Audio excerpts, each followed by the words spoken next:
기독교 청년 모임에서 유독 눈에 띄는 청년 한 명이 있었습니다. 그의 얼굴은 유난히 밝고 환하게 빛나고 있었습니다. 어떤 학생이 그 청년분이 누구인지 물어보자 한 할머니가 알려주었습니다. 저 청년이 고등학교 때였을 거야. 그때 자신이 어떻게 살지를 몰랐다고 하지? 그래서 그냥 공부도 뭐하러 하나? 라는 생각에 마약 중독에 빠졌었대. 그래서 그 일로 부모한테도 형제한테도 버림을 받고 말았다지. 그래서 여기저기 방황하다가 죄를 짓고 감옥에 가게 되었단다. 그런데 어느 날 어떤 할아버지가 감옥에 찾아와서 성경을 선물해 주었다고 한단다. 그 할아버지가 그 청년에게 성경을 주면서 이렇게 말했대. 이걸 읽다 보면 너의 삶의 진정한 목적을 얻게 될 거고 온 세상이 널 버린다 해도 하나님은 너와 함께 줄 거란다 라는 말씀을 들었대. 청년은 그 할아버지의 말을 믿고 열심히 성경을 읽었고 자신같이 쓸모없고 가족에게조차도 버려진 존재도 예수님이 사랑한다는 그 말씀에 감동을 받았대. 자기 죄를 대신해서 예수님이 십자가에 돌아가신 것이 믿어지자 살아야 할 의미를 다시 찾게 되었고 그 후로 감옥 안에서 모범적인 생활을 해서 이 특별 사면으로 나왔다고 하네. 저 청년의 꿈이 뭐냐면 바로 옛날의 자기처럼 어떻게 살지 몰라 헤매는 어린 청소년들에게 바로 하나님께서 어떻게 사랑하시는지 또 하나님이 어떤 말씀을 하시는지 알려주는 전도자가 되는 게 저 청년의 꿈이란다. 그래서 저렇게 환하게 웃으면서 소망을 전하는 삶을 살고 있단다라고 그렇게 말했다고 합니다. 이렇게 성경을 통해 주님을 새롭게 만난 청년은 옛 생활을 모두 청산하고요. 성경의 약속의 말씀을 가지고 새로운 삶을 살게 되었다라고 합니다. 오늘 본문은 이삭이 태어나자 이 하갈의 아들 이스마엘이 이삭을 괴롭혔고 그로 인해서 하갈과 이스마엘이 쫓겨나는 장면입니다. 이 사건은 단순히 집안의 아들들이 싸운 사건이 아니라 바로 옛 언약과 새 언약, 옛 자아와 새 자아에 대한 말씀이다라는 거예요. 그럼 여러분 우리가 옛 언약과 새 언약에 대해서 어떻게 믿음으로 반응해야 될까요? 창세기 21장 8절 말씀 다 함께 읽어보도록 하겠습니다. 시작. 아이가 자라매 젖을 떼고 이삭이 젖을 떼는 날에 아브라함이 큰 잔치를 베풀었더라. 네, 약속의 자녀인 이삭이 잘 자랐다고 하고요. 육체적으로 이 몸이 커지면서 별탈 없이 잘 성장했다라고 그렇게 말씀하고 있습니다. 이러한 사실은 뭘 알 수 있냐면 이 아브라함이 큰 잔치를 베풀었다라는 거죠. 여러분 고대에는요 지금하고 다르게 이 의료 기술이 절로 발달하지 않아서 아기가 태어나면 죽는 경우가 많았다고 합니다. 근데 이렇게 의료 기술도 미진했던 시대인데 이삭이 젖을 뗀 이후 대개 한 3, 4살, 4살 정도로 보거든요. 거기까지 이렇게 잘 성장하니까 아브라함이 너무 기뻐서 이렇게 잔치를 열었다라는 거죠. 특별히 여러분도 아시겠지만 이 아브라함이 이삭을 이제 낳는데 거의 25년이 걸렸습니다. 이렇게 약속의 말씀이 드디어 이루어지는 걸 보고 이게 너무 기뻐서 혼자만 기뻐한 게 아니라 이렇게 여러 이웃들과 함께 나누는 그런 시간들을 보냈다라는 겁니다. 그런데 이런 기쁜 날에 다음과 같은 사건이 생겼다고 합니다. 창세기 21장 9절에 보니까 사라가 본즉 아브라함의 아들 애굽 여인 하갈의 아들이 이삭을 놀리는지라. 본문에서 누가 보더라도 이스마엘이잖아요. 근데 이스마엘이라는 이름을 성경이 직접 밝히지 않고 이렇게 애굽 여인 하갈의 아들이다라고 하면서 일부러 이스마엘의 존재의 가치를 의도적으로 숨기고 있습니다. 여기서 우리는 이 아브라함이 이삭을 낳기 전에 첫 하갈에게서 얻은 이스마엘이 약속의 자녀가 아님을 분명히 알 수 있습니다. 그러니까 오늘 본문에 아브라함 가정 안에 큰 형과 또 이렇게 동생이 이렇게 다퉜다라는 그런 어떤 가정 불화 얘기가 아니라 놀랍게도 사도 바울이 지금 이 안에 지금 이스마엘과 이삭과의 어떤 불화와 이 갈등을 다음같이 설명합니다. 로마서 9장 7절에서 9절 말씀 같이 읽어보도록 하겠습니다. 시작. 또한 아브라함의 씨가 다 그의 자녀가 아니라 오직 이삭으로부터 난 자라야 내 씨라 불리리라 하셨으니 곧 육신의 자녀가 하나님의 자녀가 아니요 오직 약속의 자녀가 씨로 여기심을 받느니라. 약속의 말씀은 이것이니 명년 이때에 내가 이르리니 사라의 아들이 있으리라 하심이라. 로마서의 말씀을 통해 약속의 자녀가 이삭이고 새 언약을 예표하는 분명히 하나님의 약속이다라는 거고요. 이스마엘은 옛 언약을 상징한다라는 겁니다. 그런데 이 옛 언약을 상징하는 이스마엘이 새 언약을 상징하는 이삭을 놀렸다, 괴롭혔다라고 얘기하죠. 이 당시 여러분 이스마엘의 나이는 약 18세라고 합니다. 그러니까 거의 나이 차이가 14년 차가 나는 거잖아요. 이런 어떤 그 육신적인 큰 차이에 사실은 어떻게 해요? 이삭이 당할 수밖에 없죠. 그럼 4살과 18살이 싸우면 18살은 일방적으로 이제 괴롭히는 상황이다라는 것을 여기서 보여주고 있고, 또 이스마엘이 지금 여기 이삭을 괴롭히는 거는 단순히 먹을 걸 더 먹겠다 이런 싸움이 아니라, 아브라함의 상속권을 받느냐 안 받느냐의 상속에 대한 문제다라는 겁니다. 근데 이는 이제 영적으로 옛 언약을 상징하는 옛자, 우리 안에 있는 옛자 있죠? 이 옛자를 또 우리가 이제 예수 믿었을 때 생긴 새자가 있는데, 이 옛자와 새자가 어떻게 해요? 충돌할 수밖에 없고, 또 우리 안에 있는 옛자가 그렇게 새자를 핍박할 수밖에 없다라는 거를 영적인 일인데, 놀랍게도 성경, 지금 이스마엘과 이삭이라는 이 인물을 통해서 성경이 놀랍게 이렇게 해설을 하고 있다는 거예요. 사도 바울이 만약에 이렇게 설명하지 않았으면 우리는 알 수가 없죠. 근데 바울이 이렇게 로마서와 고린도 전서를 통해서 알려주고 있으니까, 우리 안에 있는 옛자가 새자를 괴롭히는 거구나, 이렇게 우리는 알 수 있다라는 거죠. 그럼 여러분, 우리는 옛 언약과 새 언약이 뭔지를 알아야 되겠죠. 그럼 먼저 옛 언약이 무엇인지 출애굽기 24장 7절에 보니까 이렇게 되어 있습니다.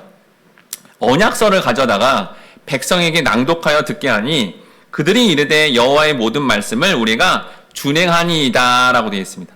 바로 여러분, 구약의 이스라엘이 하나님과 맺은 언약이 뭐예요? 옛 언약이라는 거죠.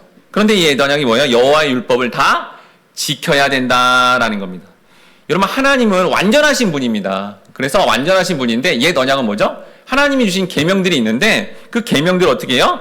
다 지켜야 하나도 열애 없이 다 지켜야 그걸 의롭다 보시고 옛 언약이 성취됐다라는 거예요. 그래서 여러분, 하나님이 이 이스라엘 백성들이 이제 광야에서 이제 가나안 땅에 갈 때 모세를 통해서 물어봤습니다. 이 모든 계명들을 지킬 수 있느냐라고 물었더니 이스라엘 백성들이 다 지킬 수 있습니다라고 그렇게 선언을 했어요. 다 지킬 수 있다고 그렇게 말씀했다라는 거죠.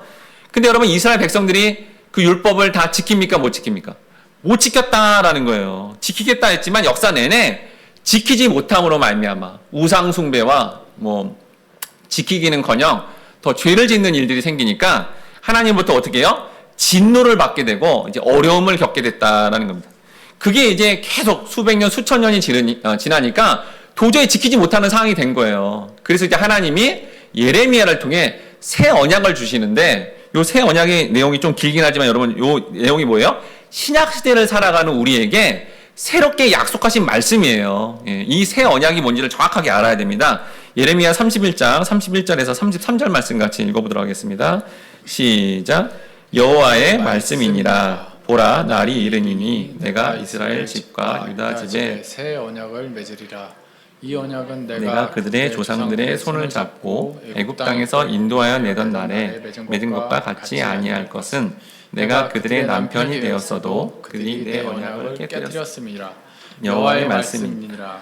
그러나 그날 후에 내가 이스라엘 집과 맺을 언약은 이러하니 곧 내가 나의 법을 그들의 속에 두며 그들의 마음에 기록하여 나는 그들의 하나님이 되고 그들은 내 백성이 될 것이라. 여호와의 말씀이니라. 자, 이 옛 언약은 모든 걸 다 지켜야만 그게 이루어진다라고 얘기한 거잖아요. 근데 이제 새 언약은 그게 안 된다는 걸 이제 증명해 버리니까 하나님이 하나님의 영인 성령을 어떻게 해요? 하나님 백성이 넣어서 결국은 하나님의 말씀을 지킬 수밖에 없는 존재로 우리의 삶을 인도하신다는 새롭게 주신 언약이다라는 겁니다. 즉, 옛 언약은 다 지켜야 되기 때문에 부담이 되는 거죠. 그리고 그거를 한 개라도 놓치면 하나님이 완전하시기 때문에 안 된다는 거예요. 인간이 아니신 거예요. 우리 입장에서는 그래, 너가 예를 들어서 부모가 자녀인데 100점 맞아라 그러는데 100점 못 맞고 99점 맞아도 잘했다라고 할 거 아니에요. 근데 여러분, 하나님 입장에서는 완전하신 분이라 99점을 맞아도 안 되는 거예요. 그게 불의한 겁니다. 100점을 다 맞아야 되는 거예요. 이게 옛 언약이다라는 거죠. 근데 여러분, 사람의 심리상 우리가 그렇게 많은 율법 중에 많은 것을 나름 지킨다라고 하면 뭐가 또 오류가 생기냐면 자기가 행위로 지키는 거잖아요. 행위로 잘 지킴으로 말미암아 지키지 못하는 사람은 어떻게 해요? 판단하고 비판하게 된다라는 겁니다. 예수님 당시에 바리새인과 율법주의자들이 자신들이 열심히 지킨 그 율법으로 인해서 주변의 사람들을 판단하고 비판했고요. 특별히 예수님을 판단함으로 어떻게 했죠? 십자가의 죽음으로 몰아갔다라는 겁니다. 즉 여러분 옛 언약의 가장 큰 특징은 바로 자신들이 율법을 지키는 그 행위, 율법, 그거 행위 때문에 결국은 그걸 통해서 하나님께 뭐예요? 보이는 복도 받고요. 또 사람들이 인정도 받고요. 또 그렇게 열심히 지키는 것 때문에 그걸 지키지 못하는 사람을 자꾸 어떻게 해요? 판단하고 비판하는 게 옛 언약의 전형적인 특징이 된다라는 겁니다. 근데 이 옛 언약이 우리 안에 옛자처럼 우리 안에도 이렇게 들어와 있어서 매일 괴롭힌다는 거예요. 이런 원인이 있어야 되니까 이런 멋진 결과가 나타나야 되는 거 아니야? 자꾸 원인과 결과를 따지고 상대방이 이렇게 했으니까 똑같이 보복해줘야 되는 거 아니야? 라는 생각이 자꾸 든다는 거죠. 인과율에 대한 어떤 생각, 다른 사람에 대한 어떤 행위에 대한 판단이 새 언약으로 은혜를 받아서 그 원인 없이 그냥 은혜를 주신 하나님의 은혜를 받으면 그거를 초월하고 살아야 되는데 자꾸만 그렇게 우리 안에 옛 언약, 옛자가 원인과 결과를 따지게 함으로 우리의 삶을 점점 어렵게 만든다라는 겁니다. 그래서 여러분 우리의 삶의 가장 큰 괴로움은 자신과 상대방을 은혜로 바라보지 못하는 시각이 있다라는 거예요. 여기 부모가 자녀에게 항상 성적이 좋아야 돼 자녀야. 너는 항상 90점 이상 맞아야 돼. 이런 식으로 계속 이렇게 성적이 좋은 걸로 성적이 좋아야만 내 딸, 내 아들 이렇게만 여긴다면 여러분 그 부모하고 이 아들 자녀 관계는 굉장히 괴롭고요. 지옥 같은 삶이 될 것입니다. 실제로 여러분 몇 년 전에 한 어머니가 아들의 성적에 너무 집착해서 그냥 성적이 조금만 떨어져도 매를 심하게 되니까 아들이 이제 성적이 떨어진 거예요. 그러니까 이 아들이 어떻게 해요? 엄마를 죽였습니다. 그리고 나서 그 엄마 죽인 그거를 집안에 이렇게 놔두고 몇 달을 사는 정말 비참한 결과가 나왔다는 것을 뉴스를 통해서 보게 되었습니다. 원인과 결과를 따지게 되면 결국 삶의 비참함을 보게 된다라는 겁니다. 그럼 부부관계를 비롯해서 모든 관계에 저 사람이 나한테 이렇게 잘해주니까 나도 잘해야지 이런 원인과 결과로만 보게 되면 그 관계는 점점 멀어지고 너무 큰 고통 속에 가게 된다라는 겁니다. 자신 안에서 옛자의 잔재인 이 인과율이 자꾸만 생각나면 자신이 과거에 대해서 못한 거에 대해서 현재를 막 자꾸 이렇게 지적함으로 말미암아 현재 일을 잘 감당하지 못하고 이 죄책감과 후회만 생겨서 너무나 삶이 괴롭게 된다라는 거예요. 그럴 때 이때 우리가 은혜의 복음의 말씀을 묵상해야 된다라는 겁니다. 무엇보다도 상대방에 대한 원인과 결과를 따지지 않고 그 연약한 것을 품고 중보기도 하게 될 때 새 언약 가진 자로서의 하늘의 복을 나누는 통로가 바로 여기 본문에서 지금 옛 언약을 예표하는 이스마엘이 이게 새 언약을 예표하는 이삭을 괴롭히는 장면을 통해 영적인 이 교훈을 분명하게 주고 있다라는 겁니다. 자, 이렇게 여러분 이스마엘이 이삭을 괴롭히는 거를 이제 사라가 보게 되고 그거를 이제 아브라함에게 다음과 같이 말합니다. 창세기 21장 10절 말씀 같이 읽어보도록 하겠습니다. 시작.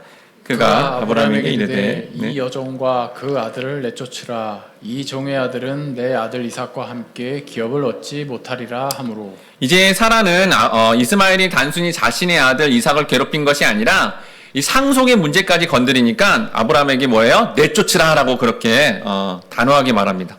이게 뭐냐면 법적인 절차를 거쳐서 그녀의 아들인 이스마엘에 대해서 관계를 완전히 청산함으로 그들이 아브라함에 대해서 지니고 있는 법적인 상속 권리를 제거해라 라는 그런 의미다라는 거죠.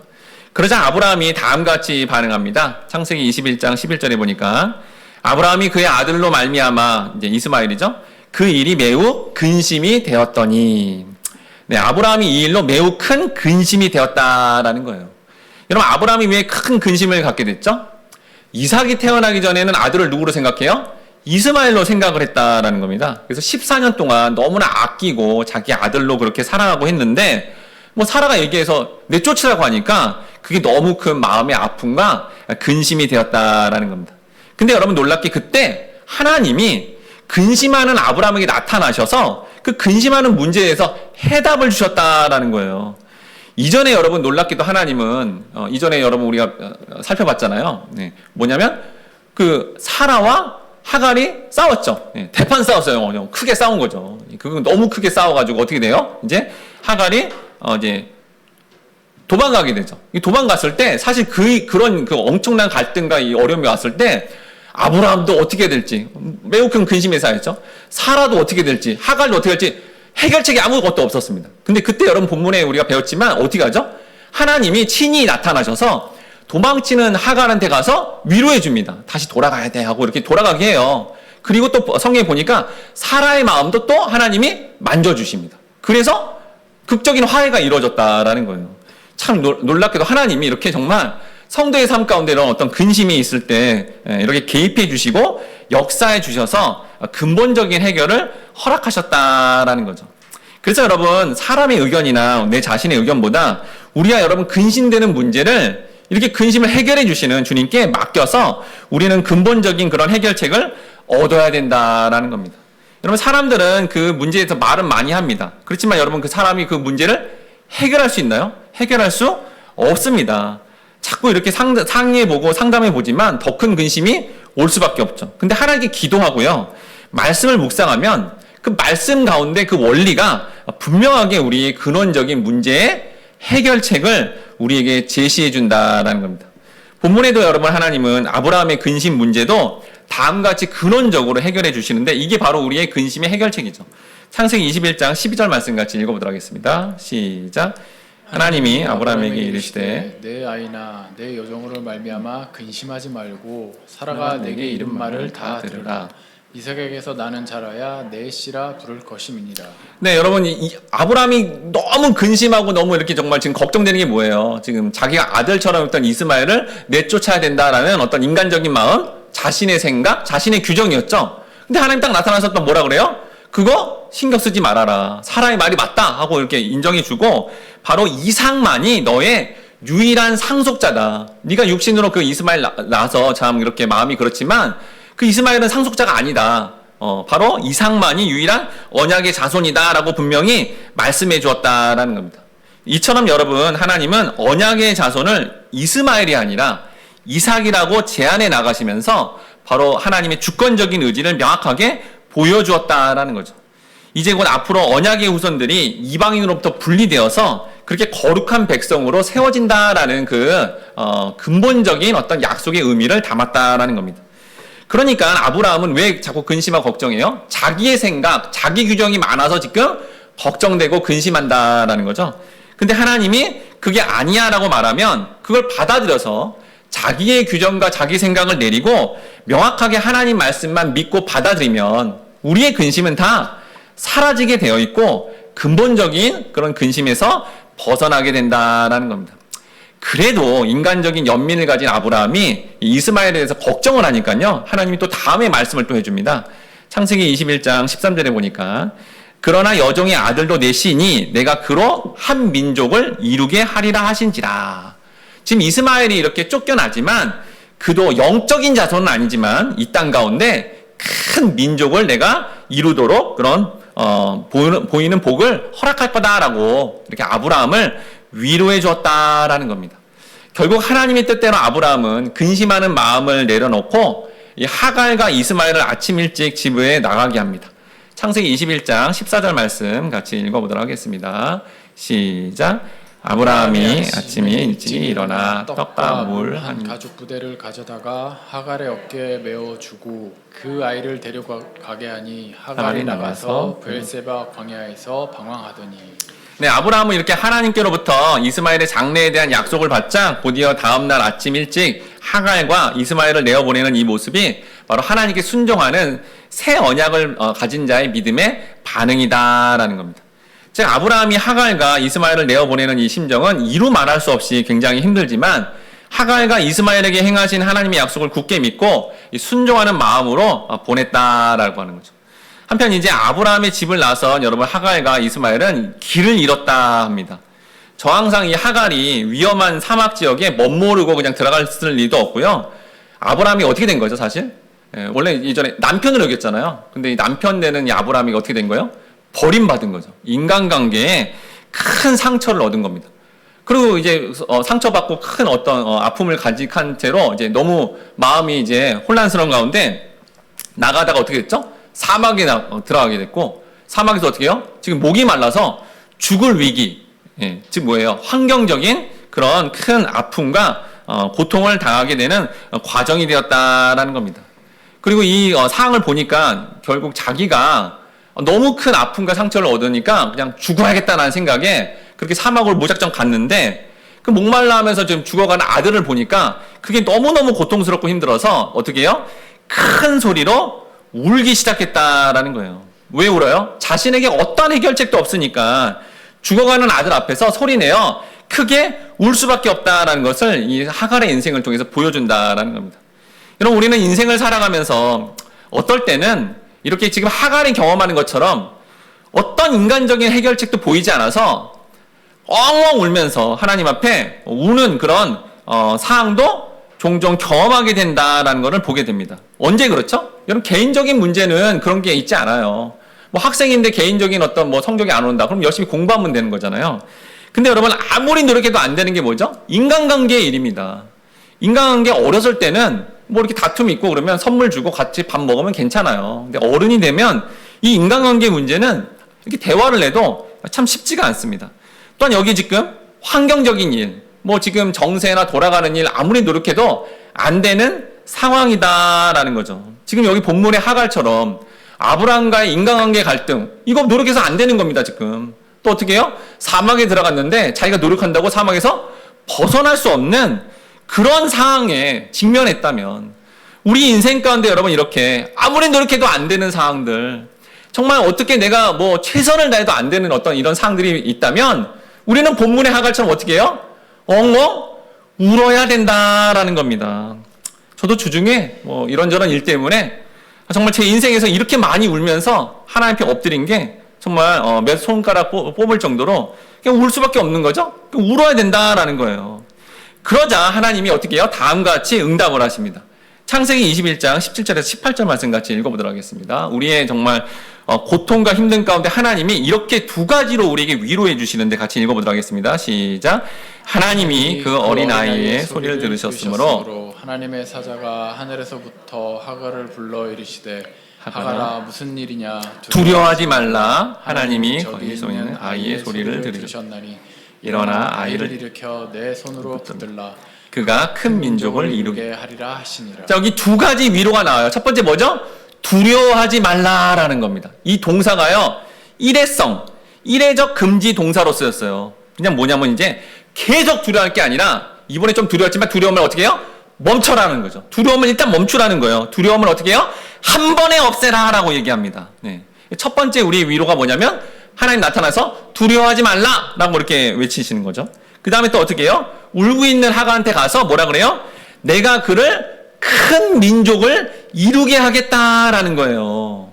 여러분, 이 하갈을 향해서 하나님이 네 자손, 네 자녀인 바로 이 이스마엘을 통해서 분명히 큰 민족을 이루겠다는 것은 아까 여러분 말씀드린 도망갔을 때, 사라의 핍박을 통해서 이렇게 도망갔을 때 그때 하나님 나타나서 이미 너 그 태중에 있는 아기를 통해서 바로 큰 민족을 이룰 거다라고 말씀을 했었어요. 근데 이제 지금 하갈이 너무 정신이 없고 큰 상처를 받고 힘드니까 정신이 없는 거죠. 그 약속의 말씀을 잊고 있었습니다. 그러자 하나님이 또 나타나서 어떻게 해요? 약속의 말씀을 기억하게 했다라는 겁니다. 그러니 오늘날에도 여러분 성도를 향해서 하나님이 어떻게 해요? 두 가지 위로를 해준다는 거죠. 두려워하지 말라라고 말씀하십니다. 그리고 또 어떻게 해요? 이미 너에게 준 그 약속의 말씀을 믿고 앞일에 대해서 그 믿음으로 반응하라라고 그렇게 말씀하고 있다라는 겁니다. 사실 여러분 진짜 두려워야 될 것은 어려운 상황보다 내 자신이, 우리 가정이, 모두 우리에 속한 모든 공동체가 고통스러운 상황 가운데 하나님께 더 기도하지 못하는 게 사실 두려워할 일이에요. 이런 고통스러운 상황 가운데 더 말씀을 붙들지 못하는 게 우리의 두려움이 돼야 됩니다. 우리가 이런 상황에서도 믿음으로 반응하지 못함이 두려움이 돼야 되는 거예요. 이렇게 상황을 두려워하지 않고 하나님을 두려움으로 말미암아 말씀을 붙들 때 우리는 새 언약을 가진 자로서 은혜를 받게 된다라는 겁니다. 이렇게 여러분 하나님 말씀하시니까 하갈이 다음과 같이 반응합니다. 창세기 21장 19절에 보니까 하나님이 하갈의 눈을 밝히셨으므로 샘물을 보고 가서 가죽 부대에 물을 채워다가 그 아이에게 마시게 하였더라. 여기 하나님께서 하갈의 눈을 밝히셨다라는 것을 통해 보여주는 게 뭐냐면 보이지 않은 것들이 보게 되었다라는 겁니다. 지금 하갈이 너무 큰 고통을 받으니까 사실은 이렇게 물을 찾을 수 있었는데 너무 고통 중에 헤매고 있으니까 물이 안 보였던 거예요. 근데 하나님 나타나서 어떻게 해요? 눈을 뜨게 해서 이제 그 물을 먹을 수 있게 인도했다라는 거죠. 영적인 무슨 의미가 있죠? 우리도 이제 고난과 고통을 받으면 너무 심한 고통이 오면 이게 너무 혼란스럽고 어떻게 살아야 될지 살 길이 보이지 않는다라는 겁니다. 그런데 기도하고 하나님 말씀을 붙들면 그 길 가운데 어떻게 살지를 하나님이 인도해 주시고 하나님 말씀에 근거해서 그 살 길을 인도해 주셔서 어둠에서 벗어나게 한다는 겁니다. 그러자 이후에 하갈과 이스마엘은 하나님 말씀대로 다음의 결과를 경험하게 됩니다. 창세기 21장 20절, 21절 말씀 같이 읽어보도록 하겠습니다. 시작. 하나님이 그 아이와 함께 계심에 그가 장성하여 광야에서 거주하며 활 쏘는 자가 되었더니 그가 바론 광야에 거주할 때 그의 어머니가 그를 위하여 애굽 땅에서 아내를 얻어 주었더라. 여러분 본문의 말씀을 통해 진짜 실제로 하나님 두 번이나 지금 약속해서 말씀한 거잖아요. 이스마엘 후손들이 어떻게 돼요? 점점 강대한 민족이 되어간다라는 거예요. 옛 언약이라 했잖아요. 옛 언약 옛자를 상징하는 이 이스마엘은 영적인 복은 없는데 이 땅을 살아갈 때는 희한하게 힘이 있는 모습, 더 강대한 모습으로 그렇게 지낸다는 거예요. 본문에서도 여러분 이스마엘은 18살, 힘이 강대하죠. 네. 그 다음에 새 언약을 예표하는 이삭, 4살, 아주 연약하죠. 이렇게 새 언약을 받은 자는 연약한 모습, 부족한 모습이고 옛 언약을 가진 자는 힘 있는 모습, 강대한 모습으로 보이게 된다라는 겁니다. 그런데 이렇게 옛 언약을 가진 자가 이렇게 강력한 힘을 갖고 있지만 결국 그들의 종국은 마지막 멸망이다라는 거예요. 새 언약을 가진 자는 연약해 보이지만 그들의 마지막은 놀랍게도 하나님 나라이고 천국의 소망을 갖게 된다라는 것을 분명히 말씀하고 있다라는 겁니다. 실제로 여러분 이스마엘은 이렇게 강대한 나라, 강대한 민족, 그들의 후손 가운데 그들 가운데 왕과 이런 어떤 규모 있는 사람들이 나타나지만 이삭은 그 이후에 어떻게 되죠? 블레셋 사람들이요 힘겹게 이렇게 우물을 파면요 뺏깁니다. 한 번만 뺏기는 게 아니라 우물을 계속 뺏겨요. 이렇게 새 언약을 받은 자는 뺏기는 인생, 당하는 인생을 살죠. 그렇지만 이삭의 나중에 여정 가운데 그 우물을 계속 뺏었던 이 블레셋 사람들이 나중에 찾아와서 항복합니다. 그리고 화해와 화친을 이렇게 먼저 청하게 되는 거죠. 이게 바로 새 언약을 가진 자의 믿음이다라는 거예요. 여러분 이 땅에 오신 예수님도 마찬가지입니다. 이 새 언약인 복음을 선포했잖아요. 근데 예수님 모습이 어떻죠? 마구간에 태어났어요. 그 다음에 인생은 뭐예요? 머리 둘 곳이 없었습니다. 잘 곳이 없는 거죠. 자기 집도 없고 뭐 사는데 너무너무 이제 고달픈 인생이에요. 그리고 인생이 마지막에 어떻게 합니까? 십자가에 달려 죽으십니다. 이거 봐요. 새 언약을 대표하는 예수님의 인생이 내내 그랬다는 거예요. 그렇지만 십자가의 죽음으로 어떻게 되죠? 죽음 이후에 놀라운 성령의 역사가 임재하고 부활하신 주님 때문에 그 생명의 말씀이 선포되니까 영혼들이 살아나는 놀라운 역사가 일어나는 거를 믿는 거를 실제 내 삶 속에는 별로 안 일어나는 것 같아요. 그렇지만 새 언약을 주신 복음의 말씀이 우리 인생의 종국에 반드시 이렇게 구원을 이룬다는 것을 끝까지 믿는 것이 여러분 성도의 삶의 놀라운 역사다라는 거예요. 마지막으로 고린도후서 12장 9절에서 10절 말씀 사도 바울이 이렇게 고백을 했는데 우리의 고백이 되었으면 좋겠습니다. 같이 읽겠습니다. 시작. 나에게 이르시기를 내 은혜가 내게 족하도다. 이는 내 능력이 약한 데서 온전하여 짐이라 하신지라. 그러므로 도리어 크게 기뻐함으로 나의 여러 약한 것들에 대해서 자랑하리니 이는 그리스도의 능력이 내게 머물게 하려 함이라. 그러므로 내가 그리스도를 위하여 약한 것들과 능력과 궁핍과 박해와 공고를 기뻐하노니 내가 약한 그때 강함이라. 지금의 역사는 여러분 인간의 역사는 끊임없이 아까 말한 대로 옛 언약의 영향을 받은 거죠. 원인과 결과를 따집니다. 여러분 어디 사회 학교 어디 가도 전부 원인 결과만 따지잖아요. 잘해야 뭐 더 좋은 거 주고 못하면 뭐 징계하고 내보내고 전부 원인과 결과만 따지는 인간의 역사죠. 또 뭐예요? 보이지 않는 천국보다는 당장 보이는 힘과 권세만을 추구하고 강한 자가 되려고 합니다. 근데 하나님은 새 언약을 가진 성도를 통해서 이 땅의 모습은 너무나 연약하지만 그 언약을 믿을 때 마지막에 놀라운 역사, 구원의 역사를 일으켜 옛 언약을 추구하는 무리들은 전부 멸망시킬 것이고 새 언약을 끝까지 믿은 하나님 백성들은 반드시 구원한다는 것을 우리가 믿어야 된다라는 겁니다. 오늘 본문에서 하나님 백성은 자기 생식 능력이 없어서요. 자녀를 준다 하는데 자녀가 도무지 태어나지 않는 거예요. 그리고 자기가 알아요. 더 이상 이제 생식 능력이 없어서 자녀를 못 낳을 것 같다. 그렇지만 아브라함 사라를 어떻게 하죠? 하나님이 믿게끔 인도했더니 25년 만에 그 연약한 가운데 25년 만에 약속의 자녀 이삭이 탄생되었습니다. 14살 차이가 나요. 예, 그 집안에 있는데 그 형이라는 작자가 동생을 마구마구 괴롭힙니다. 여기 놀린다는 게 그냥 놀렸다는 게 아니라 이게 괴롭히는 거예요, 여러분. 심하게 괴롭힌 거죠. 괴롭힘을 당하는 그런 이삭 같은 새 언약을 받은 성도의 삶은 이렇게 참으로 연약하다는 거예요. 하지만 하나님이 약속했다면, 새 언약을 주었다면 우리가 그걸 믿을 때 우리의 인생의 어느 때 또한 우리의 인생의 종국에 반드시 승리하고요. 반드시 구원받음을 우리는 말씀을 통해 믿어야 된다라는 겁니다. 사도 바울의 고백처럼 약할 그때 곧 강함이다라는 믿음의 고백을 통해 우리는 약하지만 십자가의 주님을 믿을 때 강하고 구원받음을 우리가 체험했다면 우리도 사도 바울처럼 약할 때 강한 되십니다라고 그렇게 찬양하며 그렇게 강하신 주님을 더욱더 의지해야 되겠습니다. 우리 시간 설교주의 찬양인 약할 때 강함 되신 함께 찬양하면서 우리가 새 언약을 가진 자로서 이 땅에 연약하지만 강하신 주님만을 더욱더 의지함으로 구원의 믿음을 가지고 살아가기를 다 함께 다짐하도록 하겠습니다.